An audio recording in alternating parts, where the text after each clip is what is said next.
The Clippers appear to be set at the 3 spot, creating some space between themselves and the Nuggets. As for that play-in tournament field, though, the Lakers are now a game and a half behind the Trailblazers for 6th in the standings, and Portland has the head-to-head tiebreaker after winning on Friday. So let's flip it over and talk about the Western Conference standings with Kirk Goldsberry. And Kirk, LeBron and the Lakers currently finding themselves planted in that play-in tournament. That's right, and it looks like it's going to be a fun play-in tournament out west. If current standings hold, that first game would feature the Lakers and the Warriors. How about that? Let's go through a chalk scenario. If the Lakers beat the Warriors, they would be our 7th seed. The Warriors wouldn't be out. They would wait the winner of the Grizzlies-Spurs. Let's say that is the Grizzlies. But let's say the Warriors win that loser leaves town match. They would earn the 8th seed, and that would set up the following bracket. The Jazz would play the Warriors, the Nuggets, Mavs, Clippers, Trailblazers, and the Suns would be rewarded for that great season with a first-round matchup against the Lakers. How tough is that? If there's one team that likes this scenario, it's the Utah Jazz. They would avoid the Lakers, the Suns, and the Clippers all the way until the Western Conference Finals, potentially.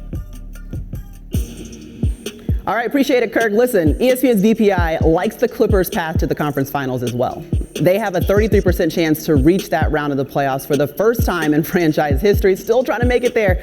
Only the Jazz have a better chance at the Western Conference Finals at 60%. And obviously, as Kirk was just breaking down for us, with the Lakers slotted where they are, there's a potential matchup against the Jazz or the Phoenix. Jalen, you're always talking about we got the Jazz. Well, they might get the Lakers. Ooh. What do you think about those two potential matchups? If the Jazz play the Lakers in the first round, this is a chance for Utah to send a message. They've always felt like they've been overlooked, being in that market, being one of the top teams in the Western Conference, a very well-coached team the last couple of years. If they get the Lakers in the first round, Jordan Clarkson's former team, by the way, I'm going to need to see a few games of LeBron James and Anthony Davis healthy before I pick the Lakers to win that series. Okay. Because we're going to start having fans back also, right? And the Utah Jazz also have one of the best home court advantages in the history of the NBA. Is there something to catching the Lakers early before they can build that absolutely. That's my point exactly. and the concern for the Lakers right now, that right ankle of LeBron James that kept him out for 6 weeks, has put him out again. That this is not going to get a lot better. He's going to have to play with discomfort in the postseason. It's not going to be till the summer. And so there's an even greater load on Anthony Davis here, but the question still remains of how effective LeBron James can be when he was back for those 2 games last week. Difficulty exploding off that ankle and making hard cuts. So he's taken more time away from it now, but Jalen's right. They're going to need him playing at optimum level to beat this Utah team. Yes. The Lakers are 9-15 without LeBron James on the court. They have the Suns here today. But let's talk about the Clippers. You saw ESPN's VPI. They really like their chances of making it. Are we over? We haven't talked about them too much. Obviously, they're game 2 of our matinee. But where do you think they stand right now? Well, last year, and I jumped on the bandwagon, proved that you can't give the Clippers and their fans nice things. Like, soon as they had a press conference, we crowned them and thought that they were going to win it all. They went to the bubble and they disappointed. They were down to the Nuggets. They were up against the Nuggets, and then the Nuggets took them out. But this is a different basketball team led by Ty Lue. They're a lot more humble. And I'm going to point to a thing that happened last year.